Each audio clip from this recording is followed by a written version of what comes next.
Hey, what's going on, guys? Welcome back to another breakdown. I'll be breaking on this upcoming UFC Vancouver card. We got RDR taking on Brendan Allen. This is actually the new main event on this card.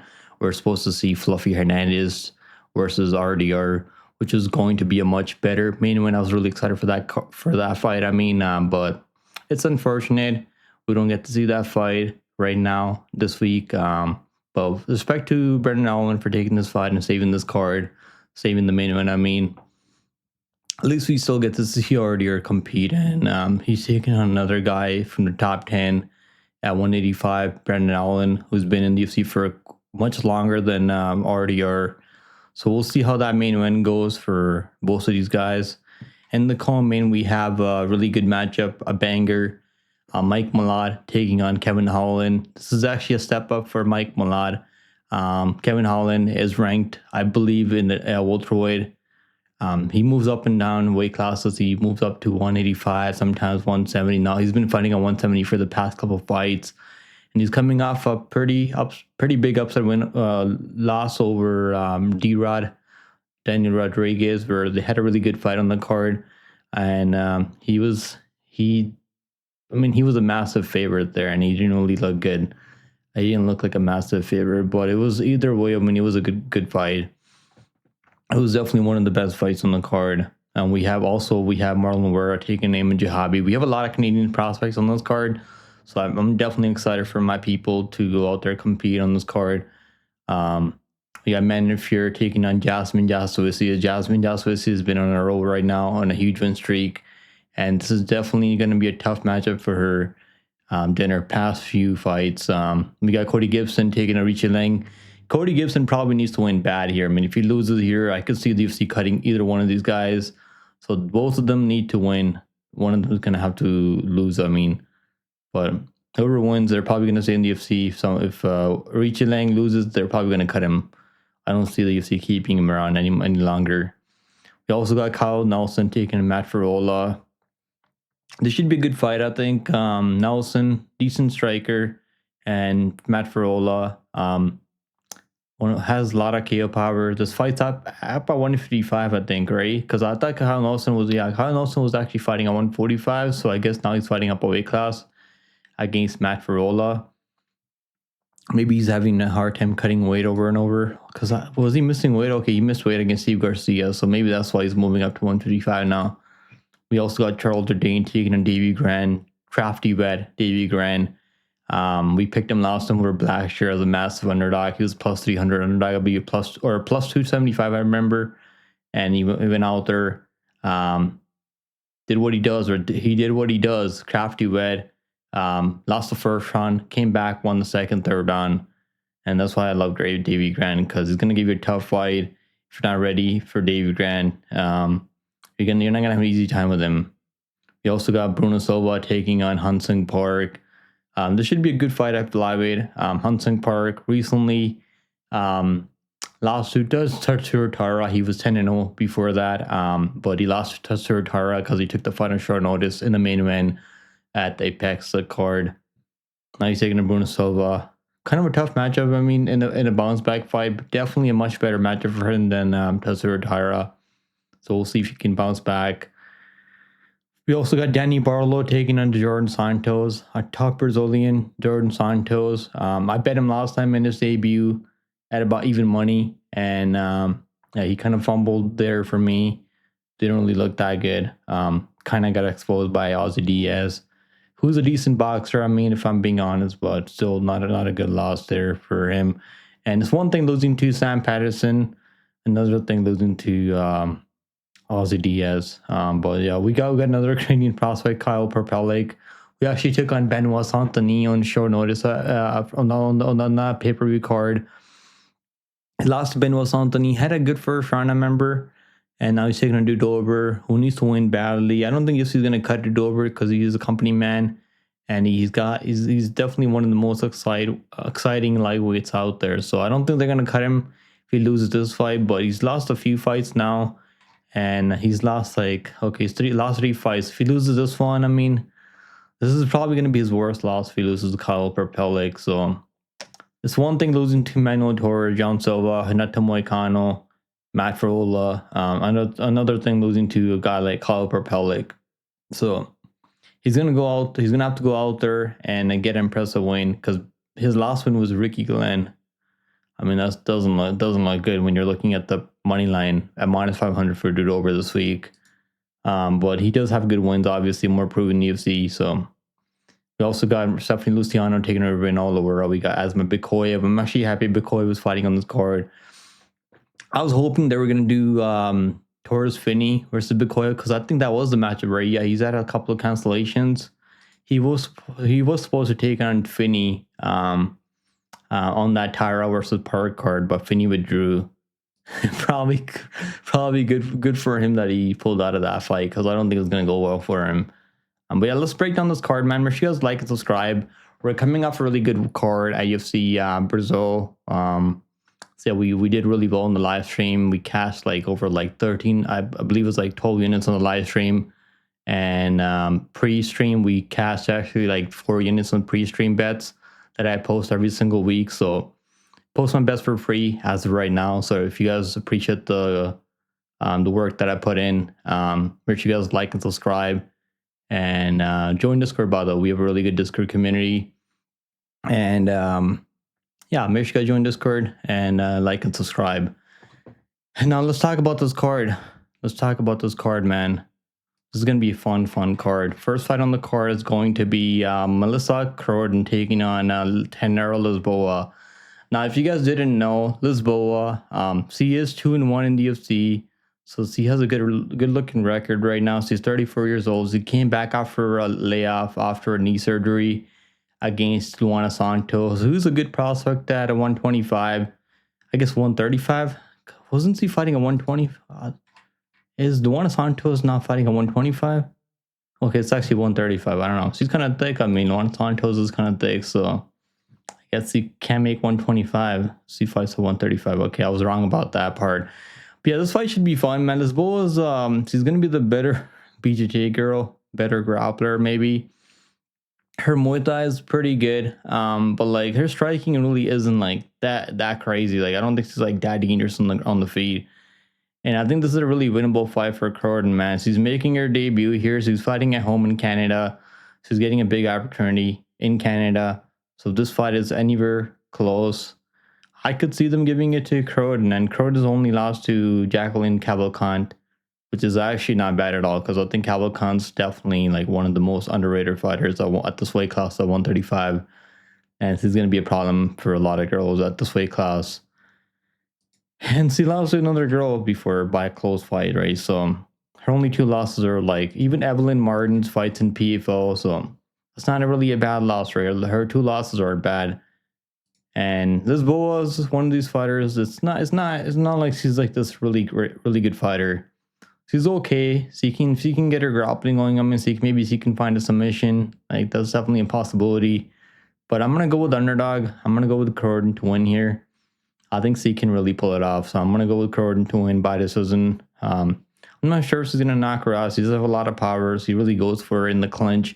Has decent striking. Throws with power. It's gonna be a lot bigger than Lisboa. I'm gonna take the underdog, Croden to win by decision.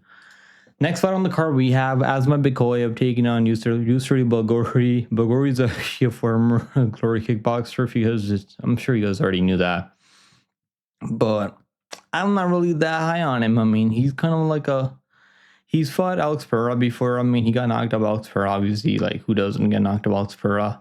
But I'm just saying, like in MMA, like he hasn't really impressed me all that much.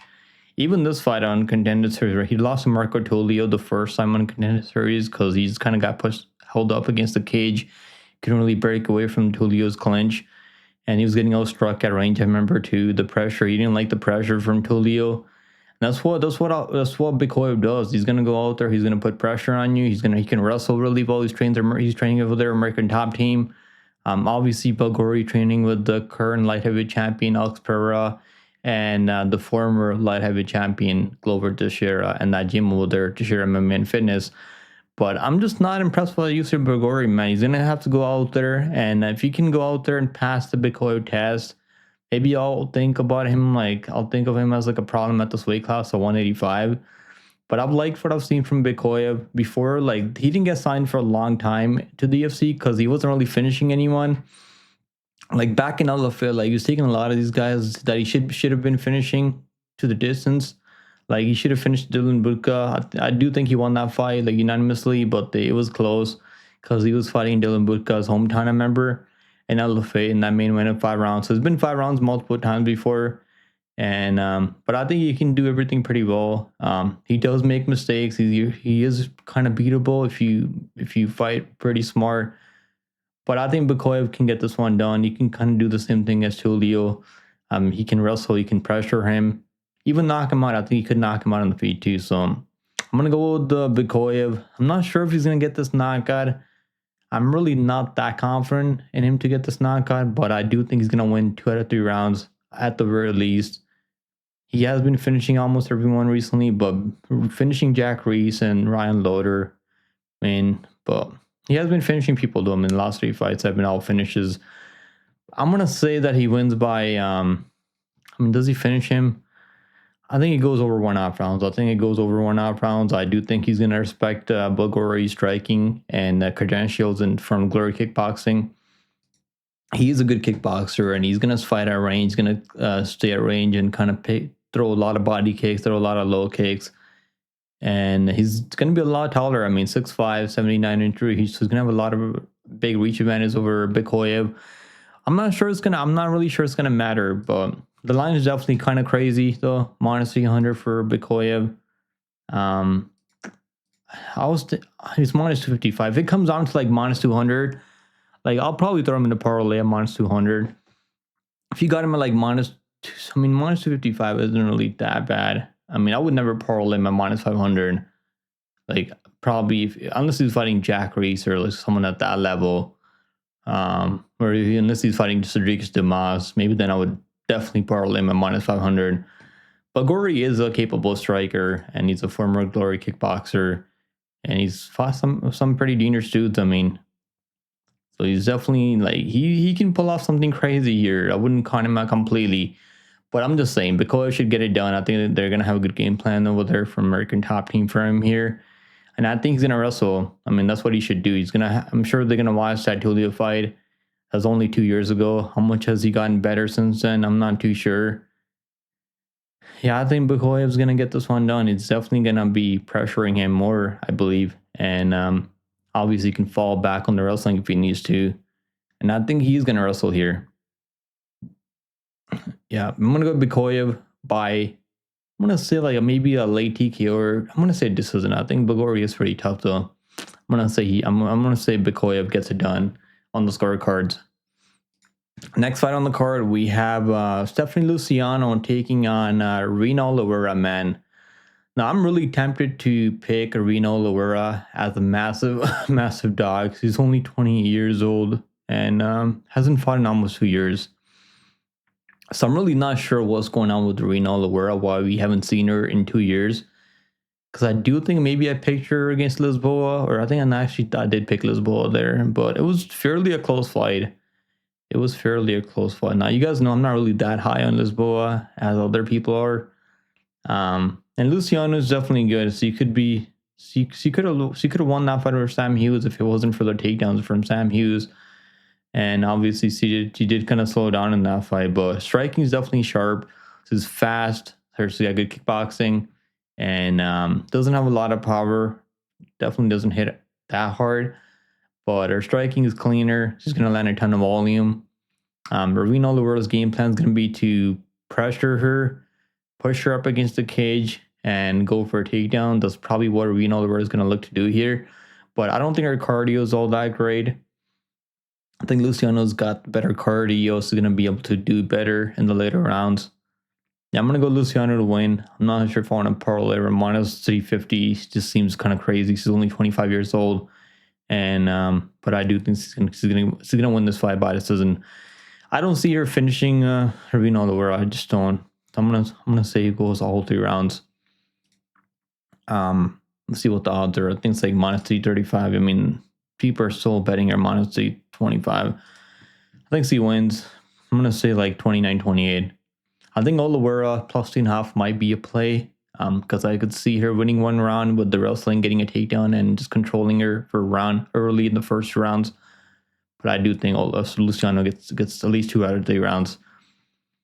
Next fight on the card, we have Dober taking on Prepolec. Now, is this a fight that Dober is going to win? He should win this fight, right? I mean, he's losing to guys like, that Moicano fight could have gone either way, if I'm being honest. If it wasn't for him making that mistake in the 3rd round, him trying to go for a throw on Moicano, which was a mistake, why would you try to take down Moicano, Dober? What is going on, bro? Why are you trying to wrestle against Moicano? Because that's all he wanted to do. That's all Moicano wanted to do in that fight. All he wanted to do was wrestle, because he couldn't strike with Dober. He didn't have the durability. He was getting lit up on the feet. Dober was teeing off on Moicano in the 2nd round. Almost had him knocked out at one point. I mean, he didn't almost have him knocked out, but he did put him on Crip Street a couple of times in that 2nd round, right? And Prepolec is mostly a striker. He's not really a guy who's going to look to wrestle all that much. But if he wrestles, he might have a chance here, maybe. But, I mean, he's fighting at home right now, but hasn't really shown me anything. I mean, that tells me that he's going to go out there and beat a guy like Dober. Now, Dober is obviously, like, known for taking damage. He's been knocked out multiple times. He keeps that chin right up in the air, man. So, like, I'm always worried for Dober's, because at one point he was known for having the best chin before he fought Matt Frevola. Or I wouldn't say the best. Oh yeah, the best chin. I mean, or the best durability, because he would come back and, like, even if you rock him early, like I remember, like, McKinney had him on Crip Street in the first, like, 2 minutes, and he came back and he finished McKinney at the end of round 1. Or I think 3 minutes in. I mean, that fight was crazy as long as they win.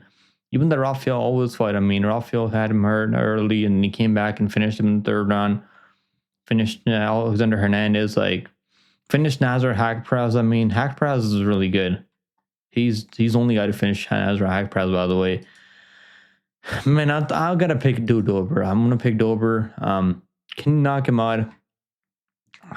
Prepolec has never been knocked out before, and he was landing some shots on Benoit Saint-Denis, I remember, in the 1st round, and he was a massive dog there, and now he's fighting at home again. I think this is the first time he's fighting at home, right? Because the Saint-Denis card, I don't think that was in the US, I think, or that was in Chicago, right? Or where was that? That was actually in Montreal. Okay, that was actually in Montreal. So I wasn't wrong about that. That card was actually in Montreal. But yeah, he did obviously get subbed in the 2nd round, but he had a good 1st round. I mean, it would be nice for Kyle to win this fight. He's a massive dog here. And Dober, like, he's been losing to all these guys, getting knocked out by Torres. I mean, Torres is a really good striker, has a lot of KO power. That's not even that bad. John Silva obviously lost to, got destroyed by Lopez, but still a good prospect, that good contender. Moicano ranked. All these guys are, like, ranked. I mean, Torres, like, is close to being ranked at 155. I mean, he's not ranked yet, but I'm sure he'll be ranked at one point, maybe. Frevola just caught him with that beautiful left hook. I gotta pick Dober here, but obviously him beating only Aoriqileng is not really the best look. Like, that being his last win doesn't really give me a lot of confidence in Dober. But I gotta pick Dober here. I'm not gonna parlay him. I don't trust him at -500, but I do think he should win this fight. Yeah, be careful. -500. I mean, good luck, but maybe he might go out there, knock him out in round 1. That's what he should do. But I'm gonna stay away from that fight. Next fight on the card, we have Danny Barlow taking on Jourdain Santos. Man, I picked, like, I bet on Santos at -120 over Ozzy Diaz, and obviously actually closed in at like -200, -180 against Ozzy Diaz, and he had a good 1st round. Really slowed down after round 1. I think he was injured or he was sick or something like that. Something was going on with Santos, and he's training at American Top Team. So I'm sure he's gonna look better this time. I mean, I'm sure he's only 20 years old, so he should look better. Obviously, Danny Barlow has a lot of KO power, nasty striker, known as left hand to God for a reason. But obviously, like, he's not really like that impressive. I mean, even that Quinlan fight, I guess he did break his hand in that match, if I remember now. And then having a really close tick for tag battle against Vera, not really the best look. I mean, everyone else is destroying Vera, other than Barlow. And Jordan Santos is pretty durable. I mean, has he ever been finished? He's never been finished before. And if this goes a distance, it's probably going to be a close fight, man. It's probably going to be a fairly close fight if this one goes a distance. However, I'm really tempted to pick Jordan Santos, give him another chance here. Barlow might just go out there and like catch him in the first round and finish him. That's what he should do. I mean, they're lining him up like he's going to do that. Barlow minus 300. I don't know, man. I might pick Jordan Santos here as a massive underdog. See what happens. Am I gonna pick my boy Jordan Santos one more time? I mean, last time I bet him minus 120, but at least this time he's like over plus 200, and that line's probably gonna be like plus 300 soon. Because right now they're just kind of completely writing him off because he lost to Ozzy Diaz, who has good boxing. I mean, I know Ozzy Diaz has been knocked out a bunch of times, and but he does have a good boxing. Just not a good chin. I mean, Ozzy Diaz, if he had a better chin, I think he would be a good prospect in the UFC. And Santos does have a good chin though, but his cardio is kind of shit. I'm gonna pick Jordan Santos. Obviously, Barlow losing to Sam Patterson is not bad at all. And Patterson's definitely a problem at 170 now, since he's moved up to 170 from 155. But I'm gonna pick Santos one more time. So we'll see if he can pull it off. Low confidence, but I'm gonna pick Santos to get this one done. Over 2.5 rounds plus 130. Under 2.5 rounds minus 150. I mean, if Jordan Santos wins, I mean, I don't know. Is he going to finish him? I'm not too sure. If Barlow's going to win, he's probably going to finish him. So if you think Barlow's going to win, you might as well bet the under 2.5 rounds if you think he's going to win. Because, like, it's better than taking the money line, I mean. Because if he is winning, normally he's finishing a lot of people and Vertenikov. I mean, this, like, all these wins, right? Like, most of these wins are, like, aren't really that great. Like, let's go over this one. Raheem Forrest, like, he just lost he just lost in round one because he's got really negative fight IQ. He doesn't have a good chin. Really makes a lot of stupid mistakes out there. Josh Quinlan, he's been cut from the UFC, 6-4. And is, like, I guess the best win that he has, right? He missed weight for that fight, by the way. The best win that he has, he's a massive favorite, minus 375, and he almost lost that fight. Vertenikov took the fight on short notice, by the way. And he got destroyed by Sam Patterson, obviously, the massive favorite. Patterson, I mean, the loss isn't bad, honestly. Like, that's not a bad loss. I'm going to go with Santos. I mean, I think this line should be a lot closer than it is. So I'm just going to go with Santos, training at American Top Team now. So it's probably going to be good for him. Yeah. Next fight on the card, we have Bruno Silva taking on Hyun-Sung Park.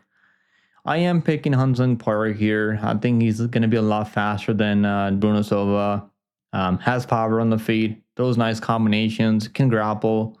Obviously got subbed by Tetsuya Tara because he took the fight. He did take that fight on short notice. Because he was supposed to fight someone else, if I'm not mistaken, right? He was supposed to fight Steve Irsay. And Steve Irsay ended up fighting Ode Osbourne on that card. As the co-main event on that card, I remember. Yeah, he had to take on he took on what's his name? Yeah, Tetsuya Tara.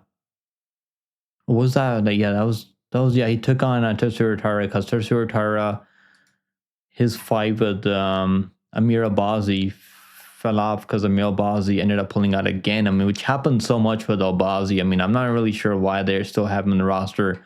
He's had so many cancels. Look at this, like 1, 2, 3, 4, 5, 6, 7. Oh my god, bro. 7 cancellations.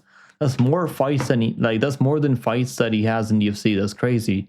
Like, how do you... That's actually more than that. 1, 2, 3, 4, 5, 6, 7, 8. Oh my god. Albazi has 8 canceled fights. You can't make this shit up, bro. You really can't make this shit up. That's crazy. How is he still in the UFC roster? They got to cut him. I know he's a decent fighter, I guess. I was going to say really good fighter, but he's really not, he shouldn't be. I don't think he should be ranked. Like, he did not beat Kai Kara France. But let's go back to this fight. I'm picking Hyun-Sung Park. Does he finish him? That's the question. Can he finish him? I know people have been finishing Bruno Silva, and he gets rocked a lot. He gets hurt a lot out there. Now Bruno Silva does have power. Like, you can't write him out completely because he does have power. Training over there with Henry Cejudo on that team, Fight Ready MMA. He does have a pretty good team behind him, and he's got more experience in UFC. He's 4-4 in UFC, but losing to some decent guys, right? I mean, David Dober, at that point, he was ranked. I remember Tagir Bekoev was ranked. Manol Cap is ranked, and he's fighting. They just remade that fight with Royval recently. I think like yesterday or the day before. That fight is finally happening against Royval now on a fight night card in the Apex in December. But yeah, I'm thinking Hyun-Sung Park's just gonna be a lot faster. He's gonna have the faster hand speed. He's gonna be able to land better shots. Maybe hurt him, just land the better shots. Can he finish him? I mean, he does finish a lot of people when he's winning. I don't know about a finish though. I'm really not too sure about a finish. Bruno Silva does get finished a lot. I mean, he's been knocked out 3 times. I'm gonna say Hyun-Sung Park gets it done on the scorecards. That's my prediction. I think he's gonna do enough damage, and maybe mix in some takedowns from time to time. He's definitely gonna be the larger fighter against Bruno Silva. Yeah, it's gonna be my pick. Hyun-Sung Park -250. I think that's about right. I think that's about right. I would line him at -250-ish. Also, next fight on the card, we got Charles Jourdain taking on Davy Gran. Man, here we go. I did pick Davy Gran over Blackshear. That was a great pick. I bet on him. I bet the +2.5 from Davy Gran. I mean, that was easy money there. It was plus money. I think it was like +130 for +2.5 on Davy Gran, just for him to win one round out there. And that's the thing, right? Davy Gran. I mean, if you're not prepared, if you don't finish Davy Gran round 1, you're gonna have a hard time with Davy Gran. Obviously, Charles Jourdain was a former featherweight. He was fighting up at 145 for a long time, and now he moved down to 135, right? Because he took a couple of lost to John Silva, who's had fought at 155 against Dober, and the last is Sean Woodson, who also could probably fight at 155 or 170. So lost to some big guys up a weight class, which isn't bad. Then I did pick Victor Henry over him. And Victor Henry was I think he was winning that fight. I remember from what I can remember. He was taking him down. He took him down. He was wrestling Jourdain. Then obviously Jourdain caught him in that guillotine or anaconda choke. I think it was a guillotine choke. That was kind of nasty. That guillotine was pretty nasty from Jourdain, and Victor Henry had never been finished up until that point. Victor Henry is normally pretty durable. I mean, no one ever finished Victor Henry, and he was the first one to do that. So that was pretty impressive. I was impressed by Jourdain, and he's only 29 years old, right? So finished Ricardo Ramos. Ramos has no fight IQ. I mean, no IQ. Let's be honest. Kron Gracie took Kron Gracie the distance. I mean, that's not really good. But he does have good wins. I mean, knocked out Doo Ho Choi back in the day, knocked Doo Ho Choi back in 2019. I'm sure if they run that fight back, I would pick Doo Ho Choi. Yeah, I mean, he's taken a couple of losses here and there, but he is a very capable fighter. And so is Davy Gran. Davy Gran was ranked out in the top 15 at one point at bantamweight. And he could be on a 5-0, like he could be on a win streak right now. I mean, I know he should have won that fight with Daniel Marcos. So he should, honestly, he should be on a 5-5 win streak right now. Or 6-5 win streak, because I do think he also, you could make a case for him beating Adrian Yanez and that Marcos fight. I mean, so he's barely losing some of these fights. His only real loss, was Marlon Vera back in 2021. I mean, every other fight, you could, 1, 2, 3, 4, 5, 6, 7, 8, 9. He could be 9-1 in the last 10 fights. That's pretty crazy, bro. That is pretty crazy. It's crazy that he's 39 years old, but he still looks as good as he does out there. Now, obviously, he got taken on in round 1 by Blackshear, but he survived Then he went out there, put that pressure on Blackshear, and just kind of outpointed him. That's what he did. And he does have power too, so he's definitely going to be live for a KO. Now, Jourdain has a really good chin on him. He's only been knocked out one time by John Silva. So maybe Davy Grant doesn't knock him out. But I do think Davy Grant can give him problems. I do think Davy Grant can cause some problems for him. But I'm also kind of worried because they could rob Davy Grant in Canada if the fight is relatively close. So maybe I'll bet the plus 2.5 on Davy Grant, but it's probably going to be like minus 150. I'm not sure if I want to do that, because there's always going to be that one judge that's going to score the fight for Jourdain 30-27. So it's going to mess up your spread bet on Davy Grant if you're going to take that at juice. If it's like anywhere close plus money, but I don't think it's going to be, because the money line's like about even money. Is like, I mean, the money line's like pretty close. Now, Jourdain's going to be live for a submission here. He's probably going to be live for a KO here, because Davy Grant is 40 years old. Davy Grant is plus 145 right now. So, yeah, I mean, Davy Grant by decision. We don't have the prop side yet. I forgot. Over 2.5 rounds, minus 190. I mean, if you think this fight's going to go the distance, it's probably going to be close. And maybe Jourdain gets the nod in Canada. That's probably what's going to happen here. But I think Grant can pull this one off. So I'm going to pick Davy Grant to win in Canada. 40 years old, still looks good. And I think he's going to be the better kickboxer. Next fight on the card, we have Kyle Nelson taking on Matt Frevola. Now, I am picking Kyle Nelson here. Now, Frevola, can he knock him out? Yeah, he could knock him out. He's got a lot of power. Hits really hard. Knocked a Dober just a couple of fights ago. Lost to Benoit Saint-Denis. Obviously got a head kick KO'd. Lost to GM. I mean, these knockouts are pretty brutal from those back-to-back knockouts. But he has had enough time off. I mean, over a year off now for him. But those knockouts have been pretty brutal, man. I mean, obviously Nelson's been knocked out too before. He's been knocked out 3 times. Finished 4 out of 5 losses. That's not really a good sign when you're fighting someone like Frevola up a weight class at 155.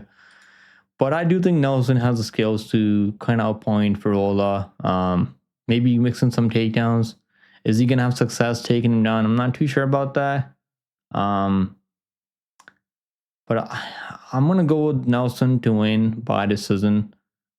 I mean, does he win by decision? I mean, like, damn, Frevola is actually 2-1 when fights are going longer. He's not going the distance all that much. He's been knocked out 4 times himself. Maybe Frevola cannot wrestle him, because I do remember him taking on Jalen Turner over and over. Obviously, Jalen Turner was not retired, but still, he was a good fighter. The more I think about this one, I mean, this one's kind of tricky now. But I do like Kyle Nelson at this price. I mean, as an underdog, I think he can pull this one off. So I'm going to go with the Kyle Nelson. He's plus 100 now. Let's see what the over and under is. Under 2.5 rounds, minus 130. I think it probably goes under. I mean, doesn't go the distance. Probably a good bet. Because they're both not the most durable fighters, and they both have knockout power. Frevola definitely has more knockout power than Nelson, but I think Nelson's like more skilled when it comes to MMA. He does wrestle more than Frevola. Wrestled against Du Ho Choi, I remember, because he was getting kind of outpointed. I think Du Ho Choi won round 1, round 2. He should have won the fight, but still not a bad look taking Du Ho Choi to a draw at this point. And there was a point taken away from Du Ho Choi, or I think there was, yeah. That's probably the reason why that was a draw. Or I think there's a headbutt in that fight. Beat Blake Builder. I mean, Padilla, Bill Algeo knocking out Bill Algeo. Steve Garcia destroyed him. I mean, Steve Garcia is good. Yeah, I'm gonna go with Nelson to win in Canada. We'll see if he gets it done. Next fight on the card, we have Cody Gibson taking on Aoriqileng. This one's like a 1-800 gambler type of fight to bet on. Now, I am going to pick Cody Gibson, because I do think, I don't think Aoriqileng is really going to be out there shooting takedowns on him. He's not gonna like Gibson ain't gonna be pulling guard like Johnny Munoz, and I did pick him over Johnny Munoz, I remember. And but Aoriqileng is like a decent striker, man. He's got good striking. He did win the round. I think he won the second round over Roda Jr. Roda Jr. really needed to wrestle there because he was not having success on the feet. Man, 30 years old for Cody Gibson is crazy though. It's probably going to be a close fight. I think this is going to be like a really close fight. I mean, he was looking good in the black shirt fight in round 1, but man, beating Chen Haliger is not really the best look. I mean, I guess that is good, but Chen Haliger sucks. Brian Kelleher. He did finish Brett Kelleher, landed a nasty elbow and finished him right away in round 1. I'm going to go with Gibson to win in Canada. I don't trust him. I don't trust these guys one bit, but he's going to be my pick. I don't trust him 155, I mean. But I do think he can pull it off. Over 2.5 rounds, minus 180. Probably does go over 2.5 rounds. But I don't trust these guys. Next one on the card, we have Manon Fiorot taking on Jasudavicius. Here we go, man. My brain's telling me I should be picking Manon Fiorot. The reason I should be picking Manon Fiorot, if Jasmine isn't getting takedowns, he's not going to win this fight. And obviously Jasmine is the hometown fighter. Not really the home. She's actually like from Ontario. They're fighting in Vancouver. But she's the Canadian here. But she needs to wrestle. She needs to wrestle hard to win this matchup. If she doesn't wrestle, she can't get those takedowns. Manon Fiorot is going to outstrike her relatively easily. Now, if this fight was 5 rounds, I'd probably be more confident in Manon Fiorot. But it's only 3 rounds, right? It's only 3 rounds. But Manon Fiorot is French, right? So we have a lot of French people in Canada. So I'm sure it's going to have some fans out there cheering her on, I mean. Now, who's going to win this fight? I want to pick Jasudavicius as a dog. Plus 210. Underdog is pretty crazy for a WM fight. And so he gets takedowns in 2 out of 3 rounds. He can probably win the fight. But is he going to get those takedowns in 2 out of 3 rounds? Her wrestling has been getting better. Striking has been improving, I mean, as a recent. Because before, if you watched that Natalia Silva fight, I mean, her striking was atrocious. Even the Tracy Cortez fight, her striking was looking like shit. The Tracy Cortez fight, I mean, her striking was looking bad. She's literally a punching bag of Tracy Cortez round 1, round 2, round 3. I mean, round 1, round 2. And she didn't really wrestle until like it was too late. Silva fight, I mean, Silva is good. I mean, she's going to be fighting for the belt soon. But so is Manon Fiorot. Manon Fiorot has good striking, good kickboxing. And she can wrestle a bit. I mean, she does wrestle herself in some of her fights. She did kind of get destroyed. But I mean, I wouldn't say destroyed by Valentina Shevchenko. It was a close fight. But I'm just saying, like, she did get dropped in that fight, and her like striking wasn't looking that good. But Valentina's a good kickboxer, really good kickboxer. Now I'm probably gonna pick Jasudavicius as a big dog here, but I think the safe pick is probably Manon Fiorot. That probably is a safer pick here. She should win. She's a better striker. Her takedown defense is normally pretty good. She stuffed all of Aaron Blanchfield's takedowns, I remember, and got the job done there against Blanchfield, 50-45. So yeah, if she stuffs takedowns in 2 out of 3 rounds, it's probably gonna look like a massive favorite here. I mean, I do think she should be favored on the odds. I do think Manon Fiorot should be like minus 200 makes sense, but it's getting kind of crazy at this point. Plus 210 for Jasudavicius. I'm going to take the dog here. Next fight on the card, we got Marlon Vera taking on Aman Zahabi. Man, this is a tough one for me because I do like Aman Zahabi. We took him as a dog over Jose Aldo, like plus 187. Hopefully you guys held that play we had on Aman Zahabi. He only had 1 unit on it, but it was nice cashing that plus 187 on Aman Zahabi. We cashed, I mean, that was a really good card for us. I remember we cashed JDM, we cashed Aman Zahabi, we cashed, I mean, who else did we cash? I think we cashed a power live. Yeah, we had a power live at Jasudavicius, and we had a power live at Natalia Silva. I think it was, it was Jasudavicius against Jessica Andrade, And it was Natalia Silva against Alexa Grasso. So that was a good parlay. We cashed on that card. We cashed Ayman Zahabi. We cashed Jack Della Maddalena against Bilal Muhammad. The only fighter we missed on was Charles Radke as a dog there. And obviously, like, it wasn't a good idea betting against my boy Mike Malott in Canada. But that was a good card. And Zahabi went out there. Obviously, didn't really have an easy time with Jose Aldo. Even at this point, no one really does. No one has an easy time. No one has an easy time with Jose Aldo, even at this point, even though he's like pushing like 40 years old. He did get hurt pretty bad in the second round, but recovered, got up right away, and came back, got a takedown. Jose Aldo got really tired, and he finished. I mean, he didn't finish Jose Aldo, but he probably could have finished him if there was more time left in that fifth round. And that's that third round. I mean. Now, this fight's going to be tricky. The reason it's going to be tricky, because I do think Ayman Zahabi can win minutes here. He's probably going to be he's really like, I wouldn't say dynamic. He's like really awkward striker. Like, you can't really prepare for a style like this. It's really awkward. He throws punches from different angles. He's mostly a boxer. Doesn't throw a lot of kicks. He'll throw some body kicks from time to time, but it's mostly just him throwing hands. But he has decent cardio. He's got good game plans. But this is definitely going to be a tough matchup for him, man. Marlon Vera, obviously, he's lost a couple of fights to some top guys. Lost with Davison Figueiredo. I mean, Dave Figueiredo just went out there, proved it once again that he's still that guy. I mean, even at almost 40 years old. And that fight was relatively close, I remember. I did have a bet on Figueiredo there. And the only reason he won that third round because he got a knockdown on Marlon Vera. And I believe that was the first time Marlon Vera had ever been dropped in a fight in his career or in the UFC. So yeah, it was 1-1 heading into that third round. And Figueiredo was able to just land the knockdown in the third round, which made a difference on the scorecards. Sean O'Malley fight, he got kind of just outclassed there. I mean, it is what it is. Sean O'Malley is definitely one of the more technical strikers at 135, and huge guy for the weight class. I think he's like 5'11". I mean, he could probably fight at 145. I mean, he did beat Pedro Munoz, which was a close fight. I mean, that fight was really close. I remember.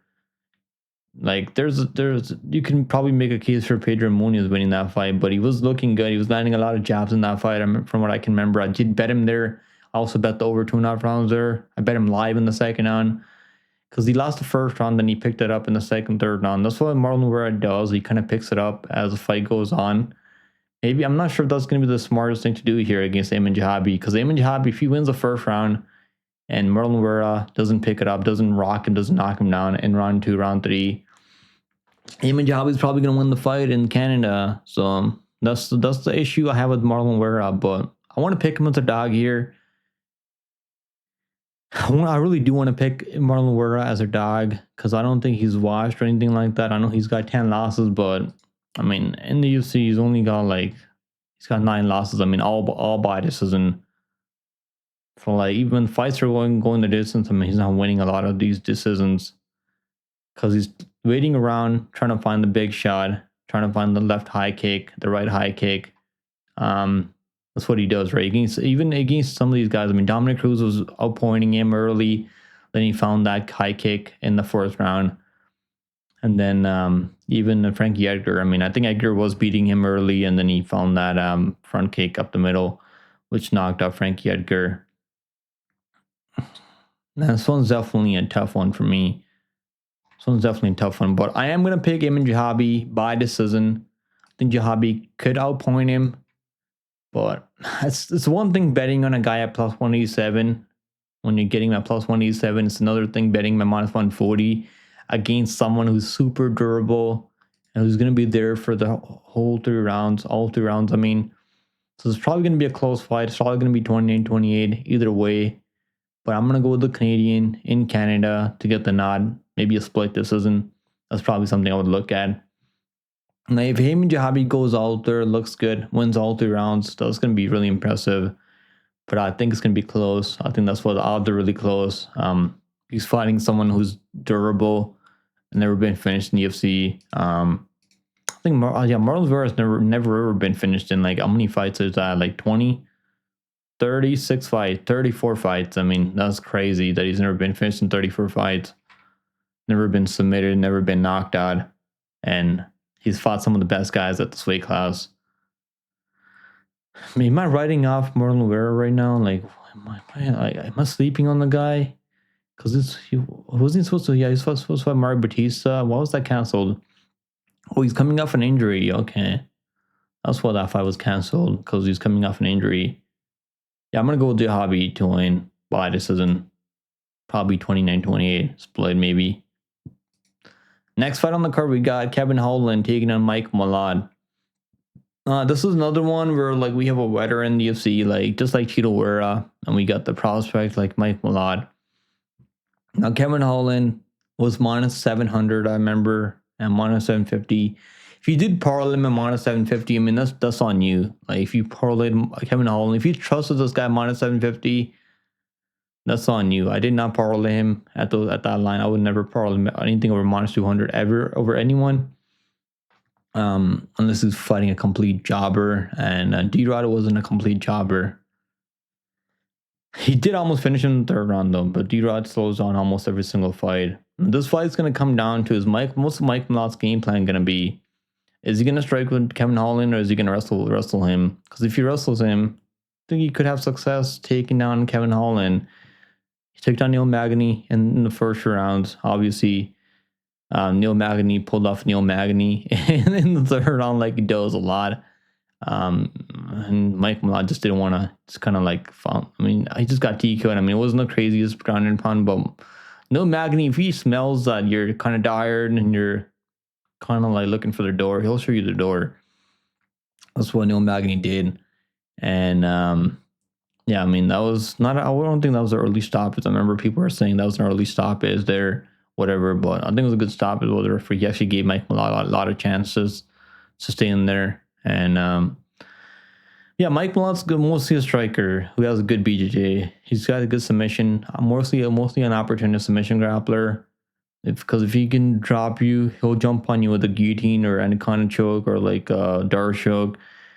He's got a lot of those tools. And Kevin Holland struggles with his takedown defense. I mean, I picked him over. I mean, I think I only got one pick wrong in the UFC for Kevin Holland. I picked him over D-Rod, obviously, but I got that one wrong. I picked him over Luke. I picked him over Gunnar Nelson. Picked already over him as a dog. Picked Delicia as a dog over him. So Kevin Holland, like, you know, normally losing a lot of these fights up a weight class, up at 185, because he can't defend the takedowns. Even at 170, like, he's not defending all these takedowns. Now, Mike Malott isn't the best wrestler at 170. I don't think his wrestling is like as crazy as a guy like Renat Facardino or anyone. But he has okay enough striking that he can have success, can land body kicks. But Kevin Holland could knock him out. It's definitely a possibility. Kevin Holland can knock him out. He can finish him in this fight. And he's definitely fought the more dangerous guys in the UFC. Now, who am I going to pick? Kevin Holland. 56% people picking Kevin Holland. Which I get it. I mean, he's going to have to reach advantage over him. He's a ranked fighter. Number 13, I guess. Is he ranked? I'm not sure if he's ranked anymore because he lost to D-Rod. Finished Luque by submission. I mean, Alvarez couldn't finish him, and he probably should have got that first round KO, let's be honest, but the referee just was on some bullshit there. And this one's a tough one for me. I actually tried fading Mike Malott. I picked Charles Radke over him, and he went out there, got it done relatively easy, knocked out Charles Radke. Obviously, Kevin Holland's so much better than Charles Radke. But I'm sure Mike Malott's gonna look to wrestle. He's gonna play smart. That's probably what he's gonna do. Play smart. And Kevin Holland's probably gonna play BJJ off his back. I'm not sure if he's gonna catch Mike Malott in a submission off his back. That would be pretty crazy. If he can do that to Mike Malott. So they're probably gonna strike. And anyone can win a striking fight. What are the odds? I think the odds are like actually getting a lot closer now. Minus 117. Minus 117 for, I mean, still plus 110 out there for Kevin Holland. Am I going to pick against Mike Malott in Canada? He hasn't, I don't think he's lost a fight in Canada, or I think he actually lost to Neil Magny in Canada. he lost to Neil Magny in Canada. That was actually on that Canadian card. Man, why is this so tough? I'm gonna say that all right, let me see. I'm gonna say who wins this fight. Who's gonna win this fight? Why is this so tough to make a prediction on this one for me?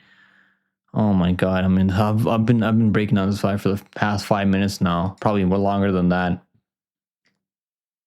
I'm gonna go with Mike Malott by decision in Canada. I think he can have some moments on the feet and maybe mix in some takedowns. I would not be shocked if Kevin Holland knocks him out or finishes him in this fight. But I am going to pick Mike Malott to get it done. The reach advantage scares me, man. I mean, almost, what is that, like 8-inch reach advantage for Kevin Holland? It's pretty massive. But if Mike Malott can mix in those takedowns, it's probably not going to matter all that much. Actually, let me think about this. Because the last time he fought someone who was really long, like Neil Magny reaches what, 80-inch reach. He did take him down, or at least he was like trying to mix in the takedowns there. And even Mickey was landing shots on him on the feet, I remember. Oh man. Hakeem Dawodu finishing you back in 20. I mean, that was back in like, oh my god, that was a lifetime ago. I mean, back in, I was 22 years old. I mean, Kevin Holland can pull this one off. He really could pull this one off because at 170, he hasn't really lost a lot of guys other than D-Rod, Michael Wenham Page, Jack Della Maddalena, the current champion, Wonderboy, Chimaev, back when Chimaev was fighting at 170. Yeah, I mean, at 170, he's looked pretty good at 170. So let me think about this first. Mike Malott on the same level as D-Rod? Because D-Rod is pretty good boxer. D-Rod has good boxing. But he has been getting dropped a lot. I mean, Kevin Holland has been getting dropped over and over. He got dropped like, what, 3 times in that fight? Got dropped a bunch in that Mikhail Jijic fight. Oh, I mean, how long was that? I thought that was only... Oh, that was back... I mean, bro, this guy fights like, what, 5 times in 2025? That was like back in last year. Wow. Crazy activity from Kevin Holland. Man, why is this so tough? Holy shit. I'm gonna go with Mike Malott. I don't know if I want to bet him this time. It's gonna probably a better live bet. I mean, it's about even money. I mean, at least, so it's not like, I guess it's not the worst pick at even money.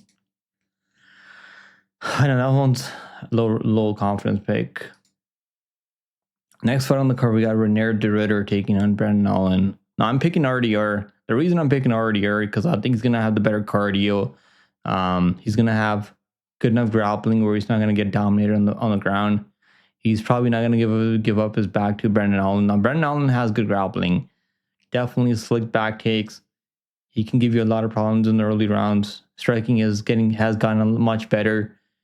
So he's gonna give RDR kind of a tough matchup here, I think. But I do think that Ridder has just a more will to win. He's gonna push harder, and I mean, he's been pretty durable. I mean, the only time he's been finished was by this guy who's actually the triple champion over there, won championship, and Anatoly Malkin, who's like a roid monster. But I think he could take down Allen if he wants to. He could strike with him. He can land a lot of knees to the body. Allen has been hurt to the body before. He's also in full camp here, so I do like that for RDR. That the fact that he's not taking this fight on short notice. Allen's the one taking this fight on short notice. And taking Chris Curtis to split, I mean, doesn't give me a lot of confidence. And Martori fight was pretty close too, but Martori's kind of washed at this point. Paul Craig submission win. I mean, I guess that's good, but Paul Craig retired recently. Mona Silva, Andre Muniz. I mean, all these guys are like, I mean, even that Jacob Malkoon fight, I mean, that was a bit of robbery. I thought Jacob Malkoon didn't have to win that decision there. beat Puno Soriano. I guess that is a good win now. Hardier beat Whitaker. We did pick him as a dog there. We cashed on him as a dog there. Knocked out Bo Nickel. We bet him live on the live stream there against Bo Nickel. I didn't pick him against Bo Nickel. I should have. Finished Kevin Hall. We did pick him over Kevin Holland as a dog there, I remember. And he made it look relatively easy. We did pick him over Gerald Mearshart. But Mearshart didn't have some moments in that fight from what I remember in the second round. Or first round. I think it was the second round because he dropped Mearshart at the end of the first round and almost put him out. Almost knocked him out, I mean. But Mearshart came back and recovered in the second round. Had a decent second round, but he finished him in the third round. So I think Ritter could finish him in this fight. Probably like a late finish, like TKO. Allen, like, he's been subbed before, but it was I think it was like a long time ago. How long ago was it when he got subbed? It was like a long time ago. Back by Trevin Giles back in 2016. So I'm not sure he's going to get subbed here. But I do think Ardier can maybe finish him, or it could very well go the distance here. I mean, Allen is pretty tough though. So maybe this fight goes the distance. Maybe. I'm going to say Ardier finishes him in like the 4th, 5th round. That's my prediction. So Ardier minus 190. I think he wins. That line really isn't that crazy in my opinion. But I think you could probably get a better line live betting this fight than pre-fight. Because I do see Allen giving him some problems early in the first round. Maybe getting his own takedown, taking an Ardier, taking his bag. Because he has moments against some of these guys. I mean, even against Anthony Hernandez, he had moments in that fight. He won a round off Anthony Hernandez, which is pretty good. And he won the first one over Imavov. He took down Imavov in round 1, which is not easy to do. Took him down, kind of had Imavov on his back in round 1. Obviously got a bit tired in the second, third round. Yeah, I'm going to say Ardier wins, like a late TKO or a decision. But I think it's going to be much better live betting this fight. So I'm going to play this one live, maybe after round 1, because I think Allen's maybe can take the first round, then Ardier puts pressure on him later and kind of breaks him down the stretch. So that's going to be my prediction. Picking Ardier over picking Mike Malott, Eamon Zahabi, Jasmine Jasudavicius, Cody Gibson, Nelson, Davey Grant, Hunsing Park, Jordan Santos, Dober, Luciano, Bekoev, and Melissa Croden. Picking a lot of crazy picks. I think most people are going to be on Holland. Most people are going to be on Marlon Vera, Mine Fear. That's probably going to be a lot of people's predictions. And Frevola, Jourdain, and Barlow. So we'll see how it goes. Let me know if you guys agree or disagree with my predictions on this card. I'm picking a lot of Canadians. We'll see how it goes. I think it's going to go pretty well. A lot of Mexican fighters been winning on Mexican cards. A lot of French fighters been winning on the pairs card. A lot of Brazilian fighters been winning on the Brazilian cards. I think it's going to be the same thing on this Canadian card.